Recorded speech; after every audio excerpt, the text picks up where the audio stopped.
नमस्कार दोस्तों। आज हम लोग सेल के एक दूसरे ऑर्गन्स के बारे में बात करेंगे जिसका नाम है एंडोप्लाज्मिक रेक्टिकुलम। इस एंडोप्लाज्मिक रेक्टिकुलम के बारे में आज हम अध्ययन करेंगे। इसमें क्या क्या अध्ययन करेंगे हम लोग, तो इसके संरचना के बारे में अध्ययन करेंगे। जो इसका स्ट्रक्चर है, एंडोप्लाज्मिक रेक्टिकुलम का स्ट्रक्चर क्या है, कैसा होता है, ये कैसा दिखता है, फिर इसके एक कैसे किन चीज़ों से मिलके बना होता है, इनका फंक्शन क्या है, इनका कार्य क्या है, ये सारी चीज़ें आज हम इस वीडियो में कवर करेंगे। ठीक है। इसके पहले हम लोगों ने बात की थी माइटोकॉन्ड्रिया के बारे में।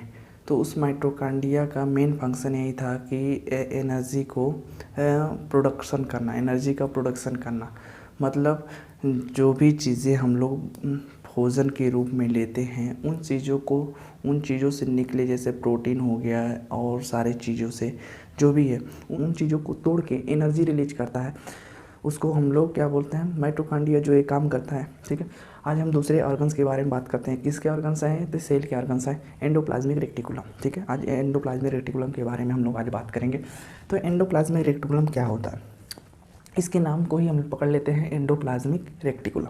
तो एंडोप्लाज्मिक का मतलब होता है inside of the cytoplasm. Cytoplasm क्या होता है, साइटोप्लाज्म भी हमने पढ़ाया नहीं है। तो साइटोप्लाज्म में क्या होता है, ठीक है। तो साइटो हमने पहले वीडियो में ही बताया था कि साइटो जो है टेक्निकल फॉर्म है, टेक्निकल नेम है किसके, सेल का। मतलब कोशिका का जो टेक्निकल नाम होता है वो साइटो होता है। अब प्लाज्म मतलब जो भी उस कोशिका के अंदर जल के रूप में, जल के फॉर्म में जो भी भरा है उसका साइटोप्लाज्म कहलाता है। मतलब कि यह जैसे मान लीजिए एक कोशिका है, ठीक है। तो इसके अंदर बहुत सारे मतलब जलनुमा पानी की तरह बहुत सारे एंजाइम भरे होते हैं, ठीक है। तो इसका नाम दे दिया गया है कि ये है प्लाज्मा। मतलब प्लाज्मा की तरह होती है, तो इसे बोलते हैं हम लोग साइटोप्लाज्म। ठीक है। तो इस साइटोप्लाज्म के ही अंदर ये सारे सेल ऑर्गन्स होते हैं। सेल ऑर्गन साइटोप्लाज्म के अंदर इसलिए होते हैं कि एक दूसरे के अंदर लड़े नहीं। लड़ना का मतलब ना कि टकराए नहीं। टकराने का मतलब कि यदि हम पानी में, जैसे हमने एक पानी की बाल्टी ले ली, पानी की बाल्टी ले ली और उसमें हमने 3-4 सामानें डाल दिया। हमने 3-4 वस्तुएं उसमें डाल दिया। तो 3-4 वस्तुएं डाल देने से उसमें क्या होगा कि आप जब लेके चलेंगे ना तो उसमें वो टक्कर नहीं होगी। टक्कर होगी भी तो वो टूटने फूटने की आशंका नहीं बनी रहती है। ठीक है, आशंका नहीं रहती है। जबकि यदि आप उसमें जल नहीं लिए, वही केवल 3-4 चीज़ें उस बाल्टी में आप रख दें और लेके दौड़ें तो वो एक चीज़ें दूसरी चीज़ों से टकरा के टूट सकती हैं। तो भगवान ने इन सबको ऐसे बचाने के लिए, जो सेल के अंदर जो ऑर्गन्स हैं, सेल के ऑर्गन्स होते हैं, उनको एक दूसरे में लड़ाई झगड़ा से बचाने के लिए ये जलनुमा ये पदार्थ को रखा है, जिसे हम लोग बोलते हैं साइटोप्लाज्म। ठीक है। अब क्या होता है कि इन साइटोप्लाज्म में ही ये न्यूक्लियस होता है। न्यूक्लियस मतलब केंद्रक। ठीक है। फिर माइटोकॉन्ड्रिया होता है, फिर बहुत सारे अंग होते हैं, उसी में से एक है एंडोप्लाज्मिक रेक्टिकुलम। तो एंडोप्लाज्मिक का मतलब होता है इनर ऑफ द साइटोप्लाज्म। मतलब साइटोप्लाज्म के अंदर। रेक्टिकुलम का मतलब होता है एक नेटवर्क है। रेक्टिकुलम का मतलब नेटवर्क। नेटवर्क किसका होगा भैया, इसके अंदर नेटवर्क किसका होगा, तो इन ट्यूब्यूल्स का, एक ऐसे कई ट्यूब्यूल्स का नेटवर्क होता है। ठीक है। सैक लाइक स्ट्रक्चर होती है, ट्यूब्यूल्स लाइक स्ट्रक्चर होती है। देखो इसमें tubules like structure, sac like मतलब एक थैली नुमा स्ट्रक्चर होती है। ठीक है। जिससे हम लोग बोलते हैं सिस्टर्नी। क्या बोलते हैं हम लोग, इन ट्यूब लाइक स्ट्रक्चर को हम लोग बोलते हैं सिस्टर्नी। ठीक है। इन ट्यूब लाइक स्ट्रक्चर के बीच में एक खाली स्पेस होता है, जगह होता है, तो उनको हम लोग बोलते हैं सिस्टर्नल स्पेस। उनके बीच क्या होता है, स्पेस होता है। उनके बीच क्या होता है, तो स्पेस होता है। उन स्पेस को हम लोग बोलते हैं सिस्टर्नल स्पेस। ठीक है। सिस्टर्नल स्पेस बोल दो, या उसको हम लोग जानते हैं लूमेन के नाम से। लूमेन के नाम से जानते हैं। उस स्पेस को हम लोग किस नाम से जानते हैं, तो उस स्पेस को हम लोग लूमेन के नाम से जानते हैं। ठीक है। अब बात करते हैं कि ये क्या है। तो यही है बाबू, जो साइक लाइक स्ट्रक्चर दिख रहा है ना, जो ट्यूब लाइक स्ट्रक्चर दिख रहा है आपको, जो ट्यूब के लाइक अर्थात खोखले थैली नुमा जो स्ट्रक्चर आपको दिख रहा है, खोखले थैली नुमा स्ट्रक्चर, वही है एंडोप्लाज्मिक रेक्टिकुलम। बट एक चीज़ हमें बताना है कि जो ये न्यूक्लियस है, अब न्यूक्लियस कहाँ पाया जाता है, न्यूक्लियस तो सेल के अंदर पाया जाता है ना, मान लीजिए बड़ा सा सेल है, उसके अंदर ये सारी चीज़ें हैं, ठीक है। तो न्यूक्लियस के पास जो एंडोप्लाज्मिक रेटिकुलम वाला भाग है, पास वाला यही है। तो न्यूक्लियस के पास वाला एंडोप्लाज्मिक रेटिकुलम में देखो छोटे छोटे ग्रेनुअल टाइप्स के क्या पाए जाते हैं, राइबोसोम पाए जाते हैं, ठीक है। छोटे छोटे राइबोसोम पाए जाते हैं। इन पे ट्यूब लाइक स्ट्रक्चर पे क्या होता है, छोटे छोटे ट्यूबुल ग्रेनुअल टाइप स्ट्रक्चर पाए जाते हैं, जिन्हें हम लोग बोलते हैं राइबोसोम, ठीक है। जैसे मान लीजिए हमारी स्किन है, ठीक है, इस पर पिंपल निकल गए, क्या निकल गए, पिंपल्स, पूरे शरीर पे पिंपल्स निकल गए। तो वो पिंपल्स हमारे राइबोसोम हो जाएंगे और हमारी स्किन क्या हो जाएगी, तो हमारी स्किन हो जाएगी एंडोप्लाज्मिक रेटिकुलम।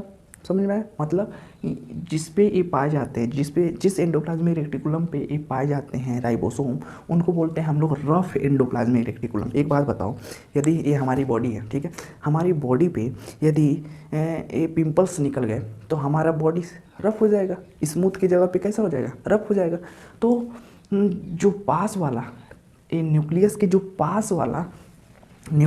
पास वाला ये स्ट्रक्चर है एंडोप्लाज्मिक रेटिकुलम का, उस पर राइबोसोम पाया जाता है और वो रफ एंडोप्लाज्मिक रेटिकुलम होता है। क्यों, क्योंकि राइबोसोम पाए जाने की वजह से वो रफ हो जाता है, ठीक है। तो उसे हम लोग बोलते हैं रफ एंडोप्लाज्मिक रेटिकुलम। अब आगे आ जाइए, तो इसके बाद इससे दूर, न्यूक्लियस से दूर एक पाया जाता है जिसे हम लोग बोलते हैं smooth endoplasmic reticulum. Smooth endoplasmic reticulum, तो ये स्मूथ होता है, ठीक है, ये एकदम चिकना होता है। ये भी एक ट्यूब लाइक स्ट्रक्चर होता है, बट इस पर राइबोसोम नहीं पाया जाता है। राइबोसोम नहीं पाए जाने के कारण ये स्मूथ हो जाता है, ठीक है। अब आगे बात किए जाते हैं कि इन एंडोप्लाज्मिक रेटिकुलम बना किसका होता है। बात तो सही है कि एंडोप्लाज्मिक रेटिकुलम जो है वो बना किस चीज़ से, एंडोप्लाज्मिक रेटिकुलम जो है वो बना किस चीज़ से। तो इसका कंपोजिशन हम लोग देखते हैं कि बना किस चीज़ों से। तो ये बना है प्रोटीन एंड लिपिड। मतलब एंडोप्लाज्मिक रेटिकुलम जो होता है एक सिंगल लेयर बाउंडेड होता है। तो ये बना किस चीज़ से, तो लिपिड से बना होता है एंड प्रोटीन से बना होता है, ठीक है। अब बात की जाए कि ये जो एंडोप्लाज्मिक रेटिकुलम होते हैं इसके कितने पार्ट्स होते हैं, कितने भागों में डिवाइड होते हैं। तो एंडोप्लाज्मिक रेटिकुलम 2 भागों में डिवाइड होते हैं। पहला होता है कि रफ एंडोप्लाज्मिक रेटिकुलम। तो पहला क्या होता है, rough endoplasmic reticulum. Rough endoplasmic reticulum पे क्या होता है, तो राइबोसोम पाया जाता है। अब बात किया जाए कि रफ एंडोप्लाज्मिक रेटिकुलम में जो राइबोसोम पाया जाता है उसके भी 2 पार्ट्स होते हैं। रफ एंडोप्लाज्मिक रेटिकुलम में जो राइबोसोम पाया जाता है उसके भी 2 पार्ट्स होते हैं। पहला पार्ट्स हो गया जैसे राइबोसोम के जो पार्ट्स होते हैं, राइबोसोम। तो एक होता है 70S राइबोसोम, एक होता है 80S राइबोसोम, ठीक है। तो 70S जो राइबोसोम होता है वो प्रोकैरियोटिक जीवों में पाया जाता है। किस में पाया जाता है, 70S राइबोसोम। यस का मतलब होता है यहाँ सेडिमेंटेशन को दिखाता है, कोफिशिएंट, सेडिमेंटेशन कोफिशिएंट को दिखाता है, ठीक है। तो ये सेडिमेंटेशन कोफिशिएंट का मतलब ना कि जैसे हमने 70S को हाथ में लिया और 80S को हाथ में लिया, पानी में दोनों को 70S राइबोसोम को पकड़ा और 80S राइबोसोम को पकड़ा, पानी में रख दिए, दोनों को एक साथ पानी में रखे, जो सबसे तेज डूबेगा उसका मतलब सेडिमेंटेशन ज़्यादा होता है। तो ये 80S जल्दी से डूब जाता है, तो इसलिए ये हाई है, ठीक है। तो ये यूकैरियोटिक जीवों में पाया जाता है। हमने यूकैरियोटिक ये सेल का बनाया है, ठीक है। ये यूकैरियोटिक सेल के अंदर ये एंडोप्लाज्मिक रेटिकुलम की बात हम कर रहे हैं। तो एंडोप्लाज्मिक रेटिकुलम जो होता है उसमें राइबोसोम जो पाया जाता है वो 80S पाया जाता है, ठीक है। तो ये 2 टाइप्स के होते हैं, rough endoplasmic reticulum and smooth endoplasmic reticulum. Function देख लेते हैं, इसका फंक्शन क्या क्या, मतलब अगर एंडोप्लाज्मिक रेटिकुलम की बात कर रहे हैं हम तो इनका फंक्शन भी जानना हमें ज़रूरी है। अगर हम इसका फंक्शन नहीं जानेंगे तो हमको कैसे पता चलेगा कि इसका कार्य क्या है। इसका मतलब इसका नाम जानने से इसका काम थोड़ी हम जान जाएंगे, इसके बारे में हमें जानना तो पड़ेगा ना। तो इसका फंक्शन है जैसे स्मूथ एंडोप्लाज्मिक रेटिकुलम है एंड ये क्या है, रफ एंडोप्लाज्मिक रेटिकुलम। पहले हम लोग जानते हैं रफ एंडोप्लाज्मिक रेटिकुलम के बारे में कि रफ एंडोप्लाज्मिक रेटिकुलम का कार्य क्या है। तो रफ एंडोप्लाज्मिक रेटिकुलम पे जो राइबोसोम पाए जाते हैं वो प्रोटीन का सिंथेसिस करते हैं, सिंथेसाइज ऑफ द प्रोटीन, मतलब वो प्रोटीन का निर्माण करते हैं, ठीक है। हमारे सेल जो होते हैं, हमारे जो अंदर सेल होते हैं, सभी सेल को प्रोटीन की आवश्यकता होती है, क्योंकि जो सेल का मेम्ब्रेन होते हैं, जो सेल निर्माण होता है ना, वो प्रोटीन के द्वारा होता निर्माण होता है, लिपिड के द्वारा निर्माण होता है। अभी हमने बोला कंपोजिशन किसका होता है, प्रोटीन एंड लिपिड्स का। जो इनके लेयर होते हैं वो प्रोटीन एंड लिपिड्स के लेयर होते हैं, कंपोजिशन उनके होते हैं, ठीक है।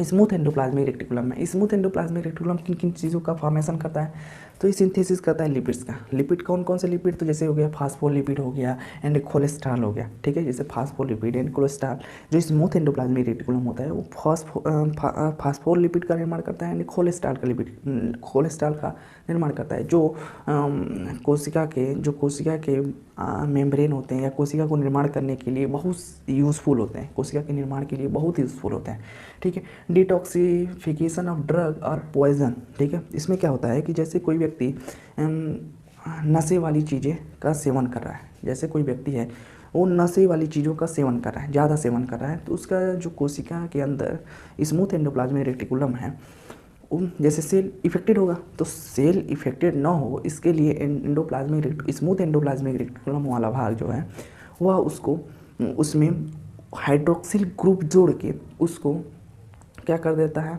जल में घुलनशील बना देता है, जिससे यह जल में घुलकर मतलब शरीर से बाहर निकल जाता है, ठीक है। तो इससे क्या होता है कि हमारे शरीर में जितनी भी कोशिकाएं हैं उनका रक्षा हो पाता है, मतलब कोशिकाएं बच जाती हैं। अब बताओ, हम लोग किसी भी गलत चीज़ का सेवन करते हैं तो हमारे शरीर के लीवर को ज़्यादा इफेक्ट करता है। तो ये बताओ, स्मूथ एंडोप्लाज्मिक रेटिकुलम ज़्यादा एक्टिव कहाँ पे होगा, तो लीवर में होगा। तो स्मूथ एंडोप्लाज्मिक रेटिकुलम सबसे ज़्यादा एक्टिव लीवर में पाया जाता है, क्योंकि वहीं पे सारी चीज़ें जो होती हैं एक्टिवेट होती हैं, जिसके वजह से हमारे शरीर पे प्रभाव पड़ता है। जैसे हम लोग कोई भी ऐसी चीज़ें लेते हैं, जैसे ड्रग्स हो गया, ठीक है, फिर पॉइज़न हो गया, ये सारी चीज़ें हमारे शरीर को हमारे शरीर में ज़्यादातर लीवर को ही इफेक्टेड बनाती हैं, ठीक है। स्टोरेज ऑफ कैल्शियम आयन, अब बताओ, जो स्मूथ एंडोप्लाज्मिक रेटिकुलम है वह कैल्शियम आयन को स्टोरेज करने की क्षमता होती है, उसमें स्टोरेज करता है। क्यों स्टोरेज करता है, स्टोरेज इसलिए करता है कि जब हमारे मसल्स का निर्माण होता है, कंस्ट्रक्शन होता है, जब हमारे मसल्स का निर्माण होता है तब वह हमारे मसल्स के निर्माण में बहुत सहायता करती हैं, और यही स्मूथ एंडोप्लाज्मिक रेटिकुलम हार्मोन्स का भी निर्माण करती हैं, ठीक है। तो इतना हम जान गए कि एंडोप्लाज्मिक रेटिकुलम क्या होता है। अब इसके बाद हम लोग पढ़ेंगे गोल्जी बॉडी। तो गोल्जी बॉडी अगले क्लास में अध्ययन करेंगे हम लोग। तब तक के लिए जय हिंद।